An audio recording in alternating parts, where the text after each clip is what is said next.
SCL Kusmunda प्रबंधन एक बार फिर से सुर्खियों में है। मामला कुसमुंडा जीएम सचिन पाटिल और उनके मातहत टीम कर्मचारियों की कार्यशैली से जुड़ा हुआ है। कुसमुंडा जीएम पाटिल 77वें गणतंत्र दिवस पर ऐसी गाड़ी पर सवार होकर परेड और सलामी लेने लगे जो 31 साल पुरानी कबाड़ जिप्सी थी, जिसका इंश्योरेंस, फिटनेस और रजिस्ट्रेशन सब कुछ फेल था, में सवार होकर इंदिरा स्टेडियम आदर्श नगर कुसमुंडा में परेड की सलामी लेते नजर आए। लेकिन इस पुरानी कंडम गाड़ी में एक वरिष्ठ अधिकारी के सवार होने की मजबूरी और हकीकत की चर्चा गलियारों में खूब होने लगी है, जो कि जल्द ही एससीएल मुख्यालय तक जा सकती है। वहीं कुछ लोग इसे माया का खेल भी कह रहे हैं। आपको बता दें, एससीएल कुसमुंडा कोरबा जिले की मेगा प्रोजेक्ट खदान में से है, जिसका उत्पादन लक्ष्य प्रतिवर्ष लगभग 55 मिलियन टन है। इतनी बड़ी जिम्मेदारी होने के बावजूद प्रबंधन अपने चहेते लोगों को उपकृत कर विभागीय निर्देशों की खुलेआम धज्जियां उड़ा रहे हैं, जिसके कई उदाहरण भी सामने आए हैं। ताजा मामला गणतंत्र दिवस समारोह का है। राष्ट्रीय पर्व जैसे आयोजन में एससीएल कुसमुंडा प्रबंधन की व्यवस्था में हुई इस लापरवाही ने लोगों को हैरान कर दिया है।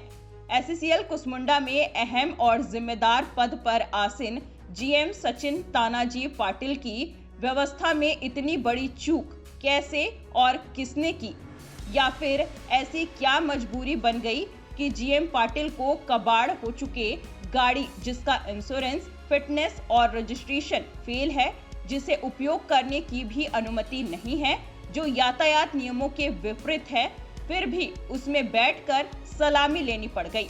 क्या जिम्मेदार ने अपने चहेते को उपकृत करने के लिए स्वेच्छाचारित करते हुए जानबूझकर अपने पद और अधिकार का दुरुपयोग किया है और अधिकारी के विश्वास पर छुरा घोंपने का काम किया है, या फिर कोई बड़ा षड्यंत्र है जिसमें सभी की मिलीभगत है और कहानी कुछ और ही है? बड़ा सवाल है। इस सवाल से कुसमुंडा प्रबंधन अब घिरता हुआ नजर आ रहा है, जिसका असर मुख्यालय तक पहुंच गई तो कार्रवाई की गाज गिरनी तय मानी जा रही है।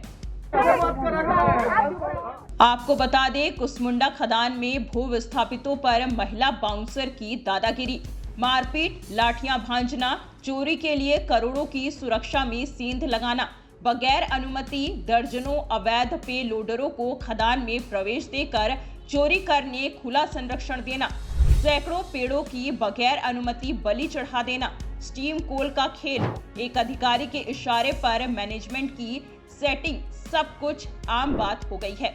लोगों का कहना है कि खदान सुरक्षा कर्मियों की नहीं बल्कि अब चोरों के हवाले हो गई है।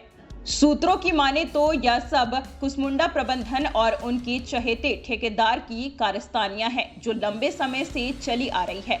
माया के खेल ने सबको अंधा बना दिया है, जो सबके सामने आ चुकी है।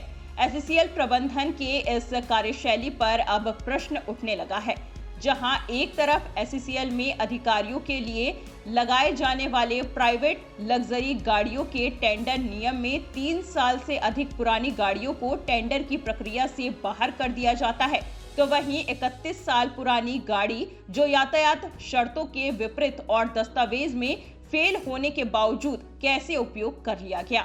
एससीएल कुसमुंडा खदान का यह पहला मामला नहीं है, बल्कि पूर्व में भी 14 साल पुरानी कंडम बस को खदान के अंदर कर्मचारियों की जान को जोखिम में डालकर गेट से खदान अंदर लाने एवं ले जाने के लिए चलाया जा रहा है। इसकी शिकायत महाप्रबंधक से लिखित रूप में की गई थी, लेकिन 4 महीने में भी कोई कार्रवाई नहीं हुई, बल्कि कंडम बस चलता ही रहा। क्या यह विडंबना है या फिर माया के खेल का हिस्सा? जब 3 साल पुरानी गाड़ी खदान में नहीं चल सकती, तो 14 साल पुरानी बस कैसे चल रही है? इस बस का ठेका किसको मिला है, जो मौत का सौदागर बन बैठा है? और आखिरकार किसको फायदा पहुंचाने के लिए यह सिस्टम चलाया जा रहा है? आखिरकार कौन है इसका जिम्मेदार? बड़ा सवाल है।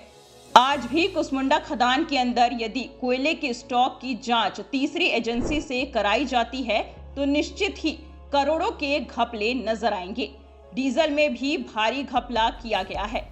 भरी बरसात में लोगों का आशियाना उजाड़कर बेघर कर आज भी सड़क को बनाने में नाकाम, लेकिन कई बार गड्ढा भरने लाखों का खेल किया गया है। प्रदूषण इतना है कि लोग गंभीर बीमारियों के चपेट में आ रहे हैं।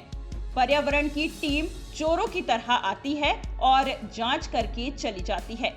रिपोर्ट क्या आया किसी को पता नहीं। क्या SCCL कुसमुंडा प्रबंधन के संरक्षण में सब कुछ चल रहा है?